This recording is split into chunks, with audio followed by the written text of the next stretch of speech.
at Duff's, Brooklyn, which is the heaviest bar in America.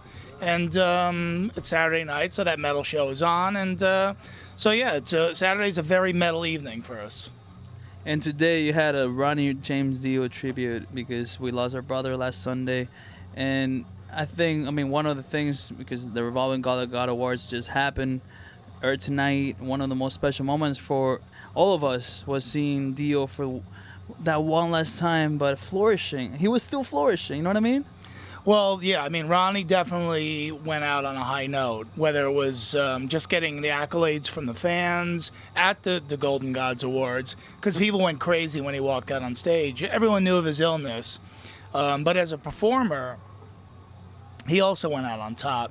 You know, I was lucky enough to introduce Heaven and Hell at the WAMU Theater here in New York, below Madison Square Garden, Eddie Trunk and myself, and got to watch Ronnie once again perform at just the highest level possible. And, you know, he went out on a high note in every way, shape, or form, as a performer, as a person, and people love him, and he'll definitely, obviously, he'll be missed. What I think about Ronnie James Dio, I mean, I saw him with Heaven and Hell, and the one time I saw him, the reason why I went is I got to go see Dio. You know, I never had the chance to see him with Dio or the Rainbow or with Elf, but I was like, I got to go see Dio. And just as a fan, you know, sitting in Jones Beach, this was like a couple years ago when they played with Queen Stars, Alice Cooper, another big legend. And to me, it was just like, this is so real. This is like, this guy just feeds the crowd in such a genuine way. When people say like Ozzy or Dio, it's like, no, both. You know, you don't do a comparison like that. You don't put them together as far as like against each other. They're together because they're godfathers of the music we love. Ozzy's obviously the main motherfucker, but Dio, I see him as like a father figure. Well, yeah, I mean, look, you know, I don't try to compare Ozzy and Dio, you know, because, you know, when I was young, I was into Sabbath and I was into Ozzy. And then this guy, Ronnie James Dio, comes along. And I'm like, who's this guy taking Ozzy's place, you know? You get to, sometimes you're a little bit of a snob, you know? But then I heard Heaven and Hell, and I was like, oh, man, this is crazy. I mean, that album is and still to this day, is so mind-blowing. And, you know, as far as seeing Ronnie live, you know, you were lucky enough to see him. I've seen him a million times, and it's the same thing every time. Gives 100%, never a bad show. The guy cares. He always cared. He cared for his fans, and that's why you see everyone giving the love back now, because we all care about him, and we love him, and thank God he's left us so much great music to listen to. It goes beyond words. The fact that he was in the cancer treatment in Houston, and he flew all the way to LA to be with all his metal brothers, Ozzy, Lemmy, you guys from the metal show, Jose from Sirius XM, the guys from Revolver, Brandon and Josh, Lana, the whole crew who threw all this show together.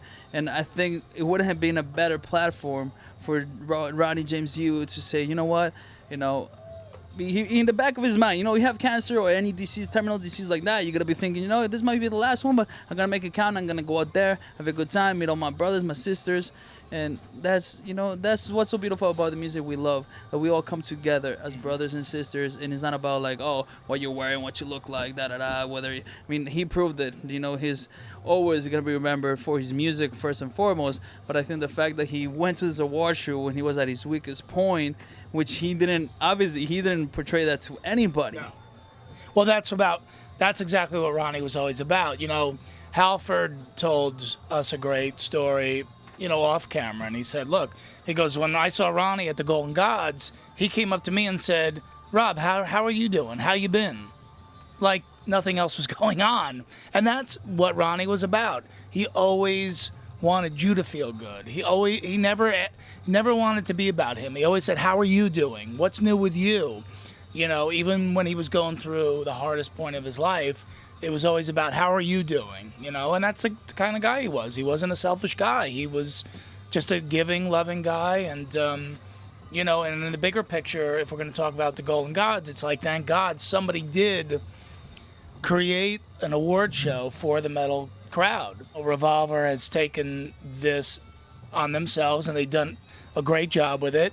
And yes, obviously, it was a great vehicle for Ronnie to finally to be recognized, to be seen for the last time publicly, and again, just a great way for him, to go out. And obviously, we're sad to see him go, but I'm glad he got to be with his peers again and with the fans and get his final due, and I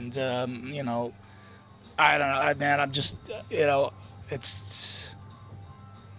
just, I'm pretty torn up about it, We've had a rough year, man. I mean, Pete still going, and now Ronnie, and obviously, before we were doing that metal show, Dimebag, who I was extremely privileged to have been friends with for a short time before he died. But we always have the Dimebag guitar in the set, yes. And we always will for as long as we do the show, because we love you, brother. Obviously, his contribution to music cannot even be disputed in any way, but the common thread with him and Pete and Ronnie is they were great people. Above all else, they were great people. So I hope that the bands coming up take an example from that. You know what I mean? Ronnie, if Ronnie didn't see you for 15 years, he'd come up and say, "Hey, Joe, how you been, man? How's your family? How's your wife? How's your kids?" A gentleman, always, And you see these guys, some of these guys coming up, and they have their little hissy fits and this and that, and they're different. Look, I know artists are crazy, but Ronnie was a perfect example of a guy who was a great artist, and he was a gentleman, and that's it. And you'll remember him as much for that. If you ever cross paths with him for 2 minutes, you'll remember him he'll touch you as a person, and if you haven't ever met him, he'll always touch you with his music. So all we're going to do is keep celebrating our lives and the lives of those who have passed, whether it's our rock stars who we love, our family, our friends. Because I think if you don't really learn from that, and those people who have heavily influenced you, as I said, like whether it's when you picked up the first Dio, when it was Heaven and Hell, we were talking about that before, who was like Vogue Display of Power.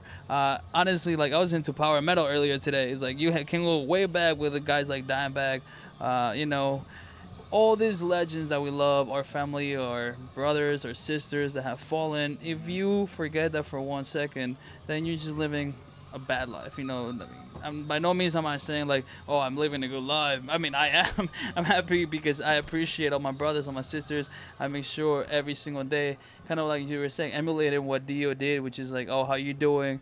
Like taking care of each other, because without our friends, our family, our metal legends, we're nothing. Hey, Dimebag was wild and crazy, and he was obviously a guitar god. But at the end of the day, he would take it.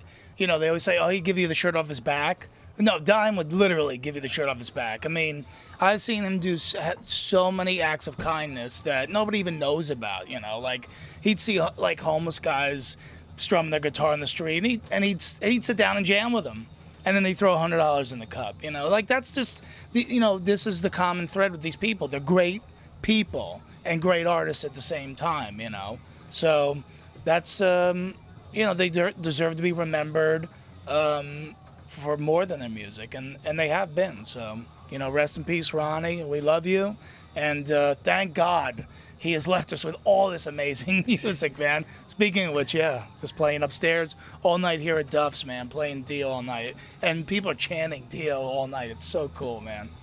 The music never dies. I mean, this is one thing that we're always gonna have. Yeah. Thankfully, it's a cliche, but it's true. So I don't care. I always know I can pop in Heaven and Hell. I can pop in a Rainbow CD. I can go back to Elf if I want to. I can put in whatever I want, and always remember Ronnie for the singer and the talent that he was. So thank you, brother. Thank you. Appreciate it, man. Always, man. Thanks always. for the support. Here, my brother in metal, Don Jamieson. One more time, one more night of craziness. Let's do it. All right. Clap it. We're going to clap it together. 1, 2. All right. We're here at Dust, Brooklyn for a night of metal. I mean, all I got to say is a night of metal. It's always a night of metal for you and I, right? I mean, is there a night that you're not into metal? Well, no, of course. No, yeah. On Wednesdays, I dig the Jonas Brothers.